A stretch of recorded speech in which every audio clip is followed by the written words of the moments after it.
نحمده ونصلي على رسوله الكريم اما بعد فاعوذ بالله من الشيطان الرجيم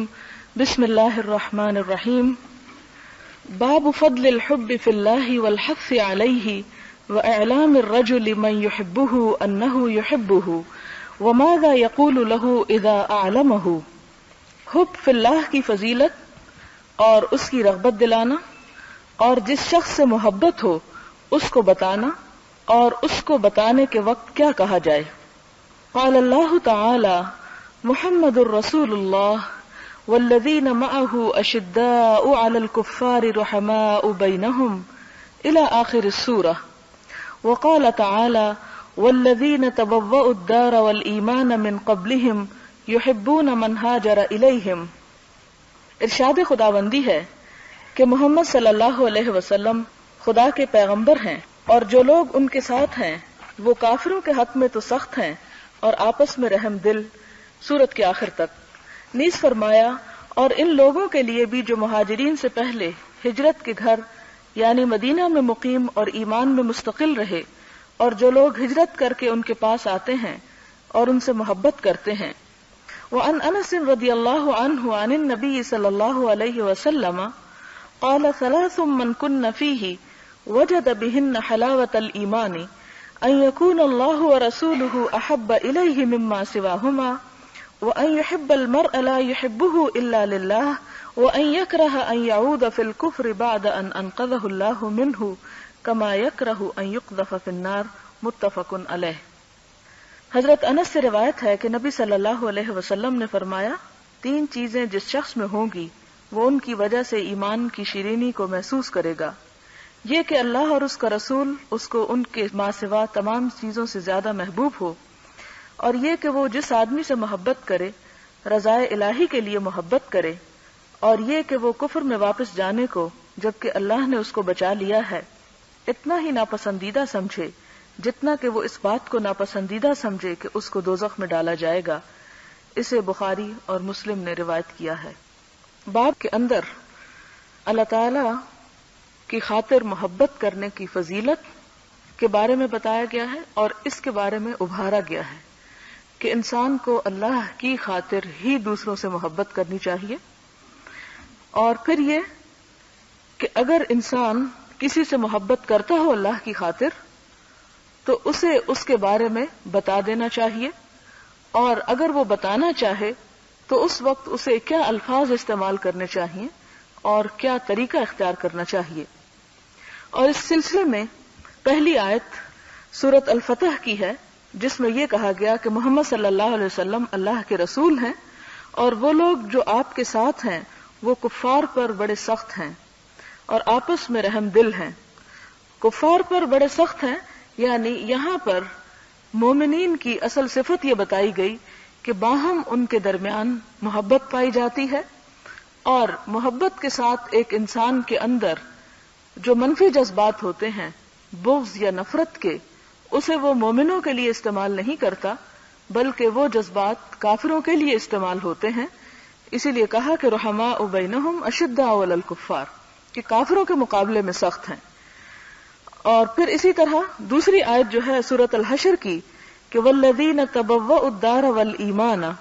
کہ ان لوگوں کے لیے بھی جو مہاجرین سے پہلے ہجرت کے گھر یعنی مدینہ میں مقیم ہیں اور ایمان والے ہیں یا ایمان میں مستقل ہیں ان سے پہلے یحبون من ہاجر الیہم وہ ان لوگوں سے محبت کرتے ہیں جو ان کی طرف ہجرت کر کے آتے ہیں. اب دونوں آیات ہمیں یہ بتا رہی ہیں کہ محبت کی بنیاد جو ہے وہ صرف دین ہے، اور دوسرے درجے پر خاص طور پر یہ بتایا گیا کہ وہ خدا کی خاطر گھر چھوڑنے والے ہیں، اور جو لوگ ان کو پناہ دینے والے ہیں یعنی انصار وہ بھی صرف اور صرف اللہ کی خاطر ان کے ساتھ بہترین معاملہ کرنے والے ہیں. یہاں پر کسی کی ذات یا کسی اور آئیڈیالوجی کے لیے یہ محبت نہیں ہے بلکہ اس محبت کا دار و مدار صرف اللہ کی ذات پر ہے.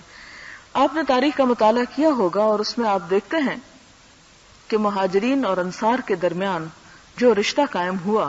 اور جس طرح باہم دونوں ایک دوسرے کے لیے نہایت درجے کے وفادار اور خیرخواہ تھے اور ایک دوسرے کے ساتھ بھلائی کرنے والے، تو یہ ان کی بھلائی اور یہ ان کا باہم تعلق کسی خون کے رشتے کی وجہ سے نہ تھا، بلکہ یہ تعلق سراسر اس وجہ سے تھا کہ دین کی خاطر ہی انہوں نے گھر چھوڑا، جنہوں نے گھر چھوڑا، اور جنہوں نے ان کو پناہ دی انہوں نے بھی کسی رشتے کی بنیاد پر نہیں، کسی دنیاوی مفاد کی وجہ سے نہیں، کسی مال و دولت کے لالچ میں نہیں، یا کوئی اور وجہ نہ تھی سوائے اس کے کہ یہ سب کچھ صرف اور صرف اللہ تعالیٰ کی ذات کی خاطر تھا اور اسلام کی تقویت کے لیے۔ اور یہ جو رشتہ باہم مواخات کا جسے کہا جاتا ہے، یہ رشتہ جب قائم ہوا تو اس کی انوکھی مثالیں تاریخ نے پیش کی، اور آسمان تلے یہ ایسی مثالیں تھیں جن کی اور کہیں پر مثال نہیں ملتی۔ اور وہ کس طرح کہ آپ دیکھتے ہیں حضرت عبد الرحمن بن عوف اور سعد بن ربیع کے درمیان یہ مواخات کا رشتہ جب قائم ہوا تو سعد بن ربیع نے ان سے یہ کہا کہ یہ میرا گھر ہے، اس کا آدھا تمہارے لیے، یہ میرا مال ہے اور یہ نصف تمہارے لیے، اور پھر ساتھ ہی یہ کہا کہ میری 2 بیویاں ہیں، تم ان میں سے جس کو چاہو اسے میں طلاق دیتا ہوں تاکہ تم اس سے نکاح بھی کر سکو۔ اور آپ دیکھتے ہیں کہ مہاجرین جب بہت سے مسلمان ایسے تھے کہ جو مدینہ گئے تو ان کی بیویاں کافر ہونے کی وجہ سے ان کے ساتھ نہیں گئی تھیں، اور ایک طرح سے ان کے رشتے ختم ہو گئے تھے، اور یہ بھی معلوم نہیں تھا کہ آئندہ چند ہی سالوں کے اندر دوبارہ مکہ فتح ہو جائے گا اور اسلام کو اتنی قوت نصیب ہوگی۔ لہذا جو کچھ وہ کر رہے تھے، جو کچھ وہ قربانیاں دے رہے تھے، وہ صرف اور صرف اللہ تعالیٰ ہی کی ذات کے لیے تھی، اور پناہ دینے والوں کو بھی کچھ خبر نہ تھی کہ ان کی یہ دی ہوئی پناہ جو ہے یہ انہیں کب تک دینی ہوگی اور کب تک انہیں یہ مشکلات برداشت کرنی ہوگی کہ اپنے مال اور اولاد اور ہر چیز میں دوسروں کو شریک کر لیا جائے۔ تو اس میں بھی ہم دیکھتے ہیں کہ جو آنے والے مہاجر تھے وہ بھی اس لیے نہیں آئے تھے کہ انہیں اپنے گھر میں کھانے کو نہیں ملتا تھا تو وہ گھر بار چھوڑ کر مدینہ میں جا بسے تاکہ دوسروں کے مال میں شریک ہو سکیں، وہ بھی اسی لیے آئے تھے تاکہ اسلام کو قوت نصیب ہو اور اسلام کی حفاظت ہو سکے، کیونکہ اب کفار مکہ اس مقام پر پہنچ چکے تھے کہ ان کی زندگی کا بھی خطرہ لاحق تھا، یعنی ان کی ذات بھی اور ان کی جان بھی ان کے ہاتھوں سے محفوظ نہ تھی، یعنی کفار مکہ کے ہاتھوں سے۔ تو ایسی صورت میں ہم دیکھتے ہیں کہ جب حضرت عبد الرحمن بن عوف کو اتنی بڑی آفر ہوتی ہے تو وہ یہ نہیں کہتے کہ ہاں ٹھیک ہے بہت شکریہ اور یہ سب کچھ قبول کر لیتے ہیں، بلکہ یہ کہتے ہیں کہ دلونی علی السوق، مجھے بازار کا رستہ دکھاؤ اور میں وہاں جاتا ہوں، میں کام کروں گا، تجارت کروں گا، اور اللہ تعالیٰ تمہارے مال اور تمہارے اہل و عیال اور گھر بار میں برکت پیدا کرے، اور ان کو دعا دیتے ہیں، اور اس کے بعد وہ بھی کام اور کوشش شروع کرتے ہیں۔ اور حضرت عبد الرحمن بن عوف کے بارے میں تو یہ جانتے ہیں کہ وہ یہ کہا کرتے تھے کہ اللہ تعالیٰ نے میرے مال میں اتنی برکت پیدا کی ہے کہ اگر میں پتھر بھی اٹھاتا ہوں تو اس کے نیچے سے سونا نکل آتا ہے، یعنی بے پناہ منافع ہوتا تھا انہیں اپنی تجارت میں، اور اس کی بھی وجہ شاید یہی تھی کہ ان کے اندر وہ اخلاص تھا اور وہ واقعی کچھ کرنے کی نیت رکھتے تھے، اسی وجہ سے انہوں نے سعد بن ربیع سے وہ ساری آفر جو تھی اس طرح قبول نہ کی۔ پھر جو پہلی حدیث ہم نے اس سلسلے کی پڑھی ہے اس میں ہم دیکھتے ہیں کہ آپ صلی اللہ علیہ وسلم نے فرمایا کہ 3 چیزیں جس شخص میں ہوں گی، اب وہ شخص کون ہے؟ وہ آپ بھی ہو سکتے ہیں، وہ کوئی بھی ہو سکتا ہے، ہم میں سے ہر ایک کو اپنا جائزہ لینا چاہیے کہ کیا ہم اس میں شامل ہو سکتے ہیں، کیا ہمارے اندر وہ صفت پائی جاتی ہے۔ 3 چیزیں جس شخص میں ہوں گی وہ ایمان کی حلاوت پالے گا، اسے اصل میں ایمان کا لطف آ جائے گا، اور وہ کیا ہے؟ نمبر 1 یہ کہ اللہ اور اس کا رسول اس کو ان دونوں کے سوا ہر چیز سے زیادہ پیارے ہوں، یعنی خدا اور رسول کی محبت ہر چیز کی محبت سے بڑھ کر ہو، جس دل میں یہ ہوگی وہ دراصل ایمان کا گھر ہوگا۔ نمبر 2 یہ کہ وہ جس انسان سے محبت کرے صرف اللہ کی خاطر محبت کرے، اس کے کسی عہدے کی وجہ سے نہیں، اس کے مال و دولت کی وجہ سے نہیں، اس کے دنیاوی جاہ و جلال کی وجہ سے نہیں، بلکہ صرف اور صرف اللہ کی خاطر۔ ایسی محبت جو ہے وہ انسان کو کبھی مایوس نہیں کرتی، ایسی محبت کا صلہ دنیا میں بھی ہے اور آخرت میں بھی۔ دنیا میں کیا کہ جس شخص کے اوپر آپ اعتماد خدا کی خاطر کرتے ہیں اور آپ اس کی ذات سے کچھ نہیں چاہتے سوائے اس کے کہ اس سے دوستی اور اس کی ملاقات سے آپ کے ایمان میں اضافہ ہوتا ہے یا آپ کے دین کو فائدہ پہنچتا ہے، تو یہ چیز انسان کے لیے دنیا کی زندگی میں بھی امن، اطمینان اور سکون کا باعث ہوتی ہے۔ اور اس کے ساتھ ہی یہ کہ جب انسان دنیا سے بھی چلا جائے تو ایسے دوست اپنے دوستوں کو اپنی دعاؤں میں اور اپنی خیر خواہی میں یاد رکھتے ہیں۔ اس سے پہلے بھی وہ مثال آپ کے سامنے ہے کہ حضرت خدیجہ جب فوت ہو گئی تو حضور صلی اللہ علیہ وسلم کو ان سے محبت تھی، صرف اس وجہ سے نہیں تھی کہ وہ آپ کی بیوی تھی. اور آپ دیکھتے ہیں کہ اس کے بعد بھی ایسا نہیں تھا کہ آپ کی شادی کہیں نہیں ہوئی تھی تو آپ اپنی گزشتہ بیوی کو یاد کرتے رہتے تھے. ان سے محبت کی ایک بڑی وجہ یہ تھی کہ وہ دین کی خاطر انہوں نے بہت بڑی قربانیاں دی تھی. تمام تجارت اور اپنا سارا مال اور اپنا سب کچھ انہوں نے، اور سب سے پہلے ایمان لانے والی اور ہر معاملے میں آپ سے تعاون کرنے والی تھی. یہی وجہ ہے کہ جب آپ گوشت تقسیم کرتے تو حضرت خدیجہ کی دوستوں کو بھجواتے اور ان کے لیے ایک طرح سے صدقہ جاریہ کے طور پر وہ ذبح کیا کرتے تھے. تو یہ اسی صورت میں یہ دوستی اور یہ محبت ہو سکتی ہے انسان کے لیے ایمان کی مٹھاس اور حلاوت کا سبب، جب انسان کسی انسان کی ذات سے نہیں دلچسپی رکھے بلکہ اس اعلی مقصد سے دلچسپی رکھے جس کی خاطر وہ کسی سے بھی تعلق بڑھاتا ہے، خواہ وہ کوئی بھی ہو، پھر خواہ وہ کسی جھونپڑی میں رہنے والا فقیر ہو یا کسی محل میں رہنے والا امیر ہو. اس کا نقطہ نظر دنیاوی مفاد نہیں ہوتا بلکہ اللہ کا دین ہوتا ہے. یہی وجہ ہے کہ اللہ تعالیٰ اس کے صلے میں اس کے دل کے اندر ایمان کی ٹھنڈک پیدا کر دیتے ہیں. پھر اسی طرح یہ ہے اور یہ کہ وہ کفر میں واپس جانے کو، جبکہ اللہ نے اس کو اس سے بچا لیا، اتنا ہی ناپسندیدہ سمجھے جتنا کہ وہ اس بات کو ناپسندیدہ سمجھے کہ اس کو دوزخ میں ڈالا جائے. یعنی ایمان لانے کے بعد، اسلام کو قبول کرنے کے بعد ایمان ایسا دل میں راسخ ہو جائے کہ دوبارہ واپس وہ کفر کی طرف جانا پسند نہ کرے، اور کفر سے اس کو اس طرح نفرت ہو جتنی اس بات سے کہ وہ آگ میں پھینکا جائے. اگلی حدیث ہے وعن ابی ہریرہ رضی اللہ عنہ عن النبی صلی اللہ علیہ وسلم قال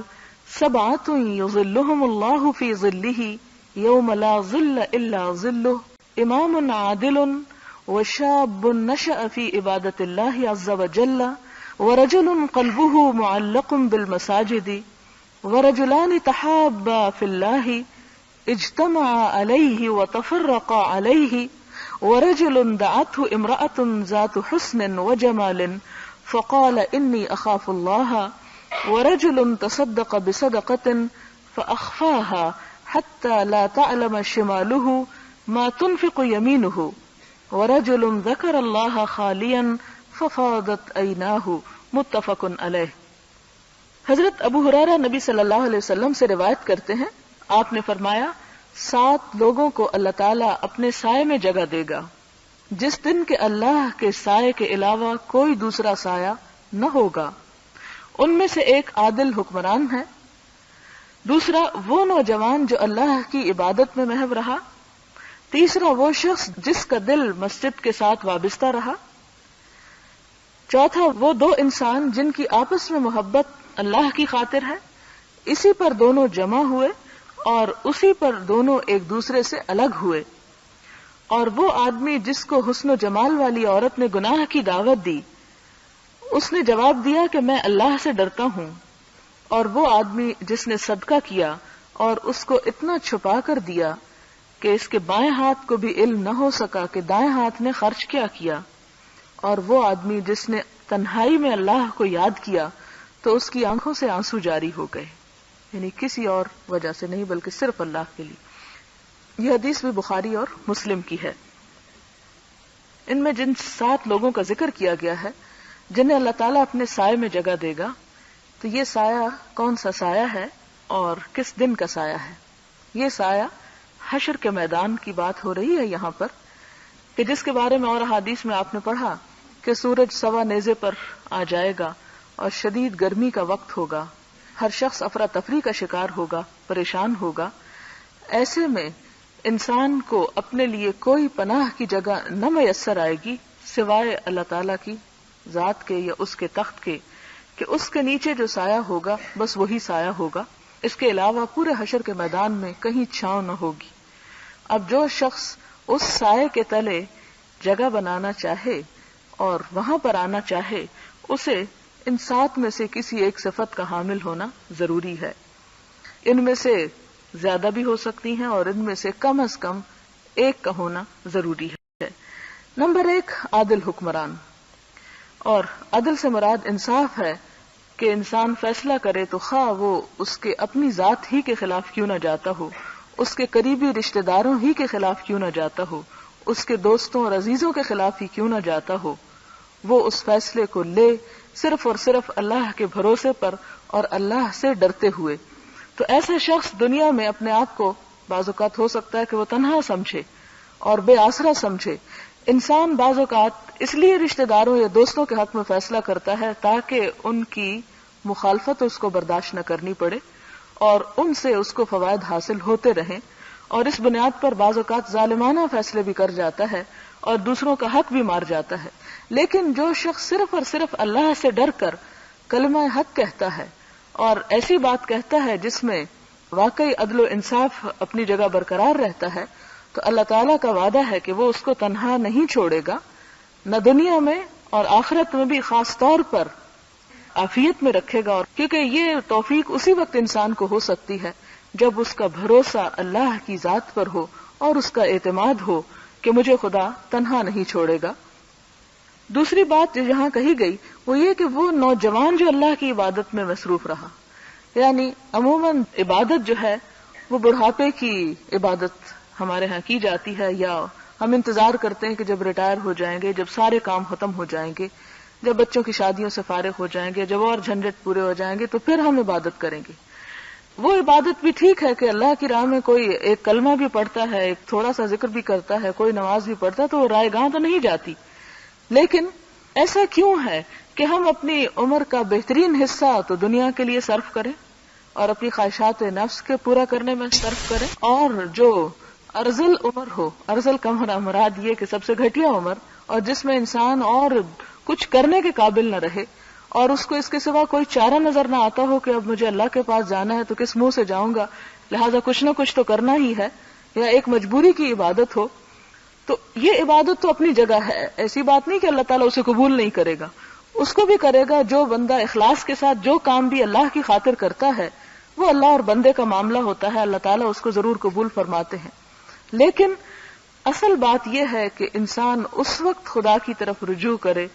وہ وقت کہ جب انسان کی خواہشات اپنے عروج پر ہوتی ہیں اور انسان کی قوتیں اس کے ساتھ ہوتی ہیں اور وہ سمجھتا ہے کہ ساری دنیا اس کے قدموں تلے ہے، اور وہ خدا کا اس طرح محتاج نہیں ہوتا۔ محتاج تو انسان ہر وقت ہے، لیکن وہ اتنا اپنے آپ کو محتاج نہیں سمجھتا، عبادت کا اپنے آپ کو ضرورت مند نہیں سمجھتا جتنا بڑھاپے کی عمر میں کمزوری کے آ جانے کی وجہ سے سمجھتا ہے۔ تو ایسے موقع پر انسان اللہ کی طرف رجوع کرے، جبکہ اسے ابھی امید ہو کہ مجھے اور جینا ہے اور میں بعد میں بھی کر سکتا ہوں، لیکن یہ اللہ کی محبت ہی کا تقاضا ہوگا، اللہ کی محبت ہی کی خاطر وہ ایسا کرے گا کہ اپنی عمر کے بہترین حصے کو اپنے رب کی خاطر اور اپنے رب کی عبادت میں، اور عبادت سے مراد صرف نماز روزہ نہیں ہے، عبادت زندگی کے سارے امور میں اللہ کی اطاعت کا نام ہے۔ ساری زندگی تو الگ ہے، یہاں خاص طور پر جوانی کی بات ہو رہی ہے۔ پھر اگلا شخص جس کا دل مسجد کے ساتھ لگا رہا، یعنی مسجد سے محبت ایمان کی نشانی ہے، اور مسجد کے ساتھ اس طرح اٹکا رہا کہ مسجدوں کی تعمیر اور مسجدوں کی صفائی ستھرائی اور مسجدوں کی آبادی، اور مسجد کی آبادی صرف اس طرح نہیں کہ اسے بہت خوبصورت بنا دیا جائے، بلکہ ایسے سٹیپس کا لینا کہ لوگ مسجدوں کی طرف راغب ہوں اور ان کے اندر ایسا انتظام اور ایسا اہتمام کرنا، یہ بھی ان کاموں میں سے ہے جس کی وجہ سے انسان اللہ کے سائے رحمت میں قیامت کے دن ہوگا۔ اور خاص طور پر یہ کہ انسان کا دل اس طرف اس لیے لگا رہے کہ ایک نماز کے بعد دوسری نماز کا انتظار رہے، اور مسجد میں اور پھر باجماعت نماز پڑھنے کے بارے میں آپ سب جانتے ہیں کہ 27 گنا زیادہ اجر ہوتا ہے، اور جتنے قدم مسجد کی طرف اٹھتے ہیں اتنے ہی انسان کے دراصل اللہ تعالیٰ کے طرف جاتے ہیں اور اس کا قرب اس کو نصیب ہوتا ہے۔ اور پھر یہاں پر ایک اور بات یہ بھی مسجد کے حوالے سے یاد رہے کہ ہمارے ہاں اور عموماً مسجد کے بارے میں جو شخص مسجد سے تعلق رکھتا ہو اس کے بارے میں کچھ خیالات اچھے نہیں پائے جاتے، جبکہ یہ دین کی تعلیم سے بالکل برعکس معاملہ ہے کہ عموماً ہمارے ہاں جو مصرے اور محاورے مشہور ہیں کہ ملا کی دوڑ مسجد تک، اس کو اور کوئی کام نہیں، لہٰذا ایک نماز سے فارغ ہو کے آتا ہے تو دوسری نماز تک۔ حالانکہ اگر آپ دیکھیں نمازوں کا معاملہ تو انسان کے دن کا وہ حصہ جب اسے دنیا کے کام زیادہ کرنے ہوتے ہیں، یعنی فجر کی نماز سے ظہر کی نماز تک وہ ایک 7-8 گھنٹے کا ایسا وقت ہوتا ہے کہ جس میں انسان کو فارغ چھوڑ دیا گیا، کہ صبح اٹھنے کے بعد وہ اللہ کا ہلکا پھلکا ذکر کرے، یعنی 4 رکعت ہی تو ہے فجر کی نماز، اور مسجد میں تو انسان 2 رکعت ہی پڑھتا ہے، اس لیے کہ حضور صلی اللہ علیہ وسلم عموماً سنتیں گھر پر پڑھا کرتے تھے. تو ان 2 رکعتوں کو مسجد میں ادا کر کے آتا ہے، اور اس کے بعد دن کے 1، 1:30 یا 2 بجے تک آپ دیکھیں کہ جیسے آج کل بھی اگر فجر کی نماز جو ہے وہ 4 بجے ہو رہی ہے اور ظہر کی 1:30 2 بجے ہو رہی ہے، تو 4 سے 12 تک کتنے گھنٹے بنتے ہیں، اور پھر 12 سے 1:30 بجے تک تو 8-9 گھنٹے کا وقفہ بیچ میں آ جاتا ہے. اور یہ انسان آسانی کے ساتھ اس میں دن بھر کے جو کام اسے نپٹانا ہو وہ نپٹا سکتا ہے. زیادہ تر عبادت کا حصہ یہ مسجدوں میں آنے جانے کا یا نمازوں کا اس حصے میں رکھا گیا کہ جب انسان اپنے دنیا کے کام نپٹانے کے بعد ایک حد تک فارغ ہو جاتا ہے، اور پھر وہ ہلکے پھلکے دنیا کے کام بھی کرتا چلا جاتا ہے، اور اس کے ساتھ یہ کہ اللہ کو بھی یاد کرتا رہتا ہے تھوڑے تھوڑے وقفے کے بعد. اور یہی چیز انسان کی روحانی صحت کے لیے تو ہے ہی، اس کی جسمانی صحت کے لیے بھی بڑی ضروری ہے. آپ دیکھیں کہ وہ لوگ جو گھر میں نماز پڑھ لیتے ہیں، اس میں پہلی بات تو یہ کہ حضور صلی اللہ علیہ وسلم نے جو بشارت دی 27 درجے زیادہ اجر کی، اس سے محروم ہو جاتے ہیں. دوسری طرف وہ حضور صلی اللہ علیہ وسلم کے غضب کا شکار ہوتے ہیں کہ آپ نے ایک مرتبہ فرمایا کہ میرا دل چاہتا ہے کہ تکبیر ہو جائے اور میری جگہ امامت کوئی اور کرائے، اور میں ان گھروں کو جا کے آگ لگا دوں جس میں مرد گھروں میں نماز پڑھ رہے ہیں. پھر اس کے بعد آپ دیکھیں کہ تیسری بات جو نقصان انسان فزیکلی اٹھاتا ہے وہ یہ کہ ہمارے ہاں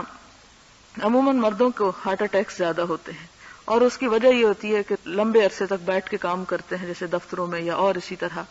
تو وہ ایک ایکسرسائز کی سی وہ کیفیت باقی نہیں رہتی. ایک مرد جس کو مسجد جانے کے لیے 5 وقت دن میں حکم ہے، آپ دیکھیں گے کہ اگر گھر سے مسجد 5 منٹ کے بھی فاصلے پر ہے تو 5 منٹ جانے میں اور 5 منٹ آنے میں تو 10 منٹ کیا ہو گئے، ایک نماز کے لیے وقت اس کو واک کا مل گیا. 5 نمازوں کے لیے آپ دیکھیں 50 منٹ کی اس کی واک بغیر کسی لمبے تردد اور بغیر کسی اس کے بہت بڑا ایک ہی وقت نکالے، اس کے لیے آسانی کے ساتھ وہ موقع میسر آ جاتا ہے. یہاں انسان کو صرف یہ نہیں کہ روحانی فائدہ ہوتا ہے بلکہ اس کو اپنا جسمانی اور صحت کا فائدہ بھی اس میں شامل ہے. اور پھر اس کے علاوہ بھی آپ مسجد کے بے شمار فائدوں پہ تو کتابیں لکھی گئی ہیں کہ انسان وہاں جا کر اسلام دراصل مسجد کی عبادت اور مسجد میں جمع ہونے کی پابندی کی وجہ سے کیا چاہتا ہے معاشرے کے اندر اصلاح اور فلاح اور بھلائی. لیکن ہماری تو مسجدیں ہی ویران ہو کر رہ گئیں، اور اس کی بہت سی وجوہات ہیں. اور صبح اس لیے کہ نیند پیچھا نہیں چھوڑتی، اور دوپہر اور عصر کو بھی ہم آرام کرنا چاہتے ہیں، اور مغرب کو ہمارے کچھ اور شغل ہوتے ہیں، اور عشاء کو ہمیں ظاہر ہے کہ کچھ انٹرٹینمنٹ چاہیے، ٹی وی کے آگے بیٹھنا ہے، کوئی ڈرامہ وغیرہ دیکھنا ہے، تو اس کے لیے پھر وقت ہی باقی نہیں بچتا. تو اللہ تعالیٰ قرآن پاک میں فرماتے ہیں کہ انما یأمر مساجد اللہ من آمن باللہ والیوم الآخر، اللہ کی مسجدوں کو وہی آباد کرتے ہیں جو اللہ اور یوم آخرت پر ایمان رکھتے ہیں. تو اگر ہمارے ہاتھوں ہماری مسجدیں ویران ہو رہی ہیں تو پھر ہمیں اپنے ایمان کا بھی جائزہ لینا چاہیے کہ وہ کس حد تک ہے. بہرحال اس شخص کو قیامت کے دن اللہ تعالیٰ کی رحمت کے سائے تلے رکھا جائے گا کہ رجل قلبہ معلق بالمساجد، کہ جس کا دل مسجدوں سے معلق رہا، یعنی مسجدیں اس کی محبت کا محور رہیں، اس سے انہیں خصوصی دلچسپی ہوئی. اور مسجد سجدہ گاہ ہے، اللہ کی عبادت کی جگہ ہے، تو اس میں پھر وہ جگہیں بھی شامل ہو جاتی ہیں جہاں اللہ کا نام بلند کیا جاتا ہے، جہاں اللہ کا دین سیکھا سکھایا جاتا ہے. ایسی جگہوں سے محبت بھی انسان کی ایمان کی علامت ہے. وَرَجُلَانِ تَحَابَّا فِي اللَّهِ، اور وہ 2 لوگ جو اللہ کی خاطر محبت کرتے ہیں. اب اس کی تفسیر تھوڑی سی بتا دی گئی کہ وہ کیسے ہوتی ہے. اجتمع علیہ، اسی کی محبت میں اکٹھے ہوتے ہیں، وَتَفَرَّقَ علیہ، اور اسی کی محبت میں جدا ہوتے ہیں. انہیں اکٹھا کرنے والی چیز اور انہیں الگ، تفرقہ یعنی جدائی، وہ جدائی اور محبت دونوں کی وجہ اللہ کی ذات. اب یہ تو سمجھ میں آتا ہے کہ اکٹھے ہوتے ہیں اسی کی وجہ سے، تو جدا ہوتے ہیں اس کے نام پہ یہ کیسے ہو گیا، یا اس کا کیا مطلب ہے. آپ دیکھیں کہ جہاں بھی انسانی تعلقات ہوتے ہیں وہاں دونوں چیزیں ہوتی ہیں، اکٹھا ہونا بھی اور ایک دوسرے سے الگ ہو جانا. اور الگ ہونے کے کئی اسباب ہوتے ہیں، اور ان اسباب میں ایک سبب یہ بھی ہوتا ہے کہ انسان ایک دوسرے سے ناراض ہو جائے بلا وجہ میں، یا دنیا کے چھوٹے موٹے مفاد کے نقصان میں انسان ایک دوسرے سے الگ ہو جائے. فرمایا کہ نہیں، جو اللہ کی خاطر محبت کرتے ہیں وہ ایسے چیزوں کو درمیان میں آڑے لا کر ایک دوسرے سے جدا نہیں ہوتے، وہ اللہ ہی کی خاطر جدا ہوتے ہیں. اور اللہ کی خاطر جدا ہونے کا مطلب یہ ہے کہ اللہ کی اطاعت میں انہیں اگر کوئی کام کرنا ہوتا ہے تو پھر وہ اس لیے نہیں کہ چونکہ ہم اللہ کی خاطر محبت کرتے ہیں اس لیے ہمیں اکٹھے ہی رہنا ہے اور اب ہم الگ نہیں ہو سکتے. اب مثال کے طور پر آپ دیکھیں کہ حضور صلی اللہ علیہ وسلم کے زمانے میں جس طرح صحابہ کرام کو جہاد پر بھیجا جاتا تھا اور ایک وقت میں بعض اوقات کئی ایک مہمات ہوتی تھی, کوئی کہیں بھیجے جا رہے ہیں, کوئی کہیں بھیجے جا رہے ہیں, تو اب یہ ان لوگوں کا آپ صلی اللہ علیہ وسلم سے محبت یہ کسی سے بھی چھپی ہوئی بات نہیں. جتنی صحابہ کرام کو حضور صلی اللہ علیہ وسلم سے محبت تھی ہمیں تو اس کا 10واں حصہ بھی نصیب نہیں ہوا. اسی لیے تو ابو سفیان نے ہرقل کے دربار میں کہا تھا کہ محبت کا وہ انداز جتنا اس کے ساتھ ہی اس کو چاہتے ہیں اتنا کسی بادشاہ سے محبت کرتے ہوئے لوگوں کو نہیں دیکھا گیا, کہ جو اس پہ اپنی جان نچھاور کرتے ہیں اور جب وہ وضو کرتا ہے تو اس کے پانی کو جھپٹ جھپٹ کے اپنے اوپر ڈالتے ہیں برکت کی خاطر, اور اگر کسی چیز کی طرف وہ اشارہ بھی کر دے تو اس پر بھی قربان ہونے کو تیار ہو جاتے ہیں. صحابہ کرام اگر یہ کرتے جب حضور صلی اللہ علیہ وسلم انہیں غزوات پر بھیجنے یعنی مختلف مہمات پہ بھیجنے لگتے کہ نہیں اللہ کے رسول صلی اللہ علیہ وسلم ہم آپ کی جدائی برداشت نہیں کر سکتے, ہم تو آپ کے پاس ہی رہنا چاہتے ہیں اور ہم کہیں اور نہیں جائیں گے, اور پھر ساتھ اس میں نافرمانی آ جاتی تو یہ تو کوئی محبت نہیں ہوئی. اللہ ہی کی خاطر جدا ہوتے ہیں مراد یہ ہے کہ اللہ کا جب حکم آتا ہے تو اس حکم کی تعمیل میں اگر انہیں ایک جگہ سے الگ ہونا پڑے تو اس میں بھی وہ کوئی کوتاہی نہیں کرتے. اور اس سے مراد بھی کیا ہے, دراصل دین کا فائدہ, یعنی دین کے فائدے میں ہی ان کا اکٹھا ہونا اور دین کے فائدے میں ہی ان کا جدا ہونا ہے. اس کی مزید اللہ سے محبت کے جو طریقے ہیں یا اس کی جو حالت ہے وہ اگلی احادیث میں بھی آئے گی, میں ساتھ وہاں وضاحت کروں گی. یہاں پر محبت کا ایک پرتو بتایا گیا کہ وہ کیسی محبت ہوتی ہے. اور یہاں ایک اور بات بھی چلتے چلتے آپ ذہن میں دوبارہ دہرا لیں, اگرچہ میں بتا بھی چکی ہوں پچھلے ابواب میں, کہ اللہ کی خاطر جب انسان کسی سے محبت کرتا ہے تو اس مجلس میں اور اس اجتماع میں اور اس ملاقات میں پھر اللہ کا ذکر ضرور ہوتا ہے, پھر اللہ کی یاد اس میں ہوتی ہے اور انسان ایک دوسرے سے اپنے ایمان میں اضافہ کرتا ہے. یہ نہیں کہ آپ کہیں کہ میں فلاں سے اللہ کی خاطر محبت کرتی ہوں اور وہاں آپ پہنچے اور دنیا بھر کی باتیں کر کے اٹھائیں اور خدا کا کہیں نام نشان نہ ہو بیچ میں, نہ کسی گفتگو میں نہ کسی ذکر میں, تو یہ سوائے اپنے آپ کو دھوکہ دینے کے اور کچھ نہیں. جہاں خدا کی محبت ہوگی اس انسان سے ملتے ہی, اس سے ملاقات ہوتے ہی, اور جس سے کہا کہ بہترین دوست وہ ہے جسے دیکھتے ہی خدا یاد آ جائے. تو اگر کوئی دوستی ایسی ہے کہ وہاں خدا تو یاد نہ آئے اور اپنی ذات بیچ میں رہے یا اپنے دکھ درد انسان سناتا رہے, یا یہ کہ انسان اپنی دلچسپی کی باتیں کرتا رہے, دنیا بھر کے قصے سناتا رہے, لیکن خدا کا کوئی ذکر اس میں نہ ہو, تو ایسی محبت پھر خدا کی خاطر محبت نہیں, وہ تو پھر دنیاوی مقاصد کی خاطر محبت ہے, یا اپنے ذات یا اپنے بت کو پوجنے والی بات ہے. یعنی انسان اپنے آپ کو کس طرح جج کرے کہ کسی بھی انسان سے اس کا جو تعلق ہے وہ کس بنیاد پر ہے, تو اس میں یہ دیکھے کہ جب اس سے ملاقات ہوتی ہے تو کیا گفتگو ہوتی ہے, اس مجلس میں انسان کے ایمان میں کتنا اضافہ ہوتا ہے اور کتنا اس میں نقصان ہوتا ہے. کیونکہ جو خدا کی خاطر جس سے محبت نہیں ہوگی وہاں بیٹھ کے سوائے غیبت چغلی کے اور کیا ہوگا, وہ مجلسیں پھر مردود ہی ہوں گی کہ جس میں خدا کی ناراضگی کے اسباب ہوں. وَرَجُلٌ دَعَتْهُ امْرَأَةٌ ذَاتُ حُسْنٍ وَجَمَالٍ, اور ایسی عورت جو حسن و جمال والی ہو وہ کسی ایسے شخص کو گناہ کی دعوت دے, یعنی کسی مرد کو, تو وہ جواب میں کہے کہ میں تو اللہ سے ڈرتا ہوں. کہ ایک عورت خود اپنے آپ کو پیش کرے کسی برائی کے لیے, لیکن مرد جس کا پھسلنا عورت کے ہاتھوں بہت آسان ہے, اور جس کے بارے میں حضور صلی اللہ علیہ وسلم نے بھی خبردار کیا کہ میں نے عورتوں سے بڑھ کر مردوں کے لیے کوئی چیز فتنے کا سبب نہیں دیکھی. کہ ایک عورت جتنی کسی مرد کے لیے فتنے کا سبب ہو سکتی ہے, اس سے بڑھ کر کوئی چیز فتنے والی نہیں. تو اگر وہ فتنہ اس کے سامنے آئے تو وہ صرف اس سے منہ اس لیے موڑ لے کہ میں اللہ سے ڈرتا ہوں, میں خدا کا خوف رکھتا ہوں, یہ دنیا کے ڈر سے نہیں اور دنیا کی خاطر نہیں بلکہ صرف خدا کی خاطر اس چانس کو ضائع کر دے. وَرَجُلٌ تَصَدَّقَ بِصَدَقَةٍ, اور ایک ایسا شخص بھی اللہ کے سائے تلے ہوگا جو صدقہ دے پھر اس کو چھپا کے دے, اتنا چھپا کے دے کہ اس کے اپنے بائیں ہاتھ کو نہ خبر ہو کہ دایاں ہاتھ کیا دے رہا ہے, یعنی کسی کو بھی کچھ خبر نہ ہو, صرف اور صرف اللہ کو.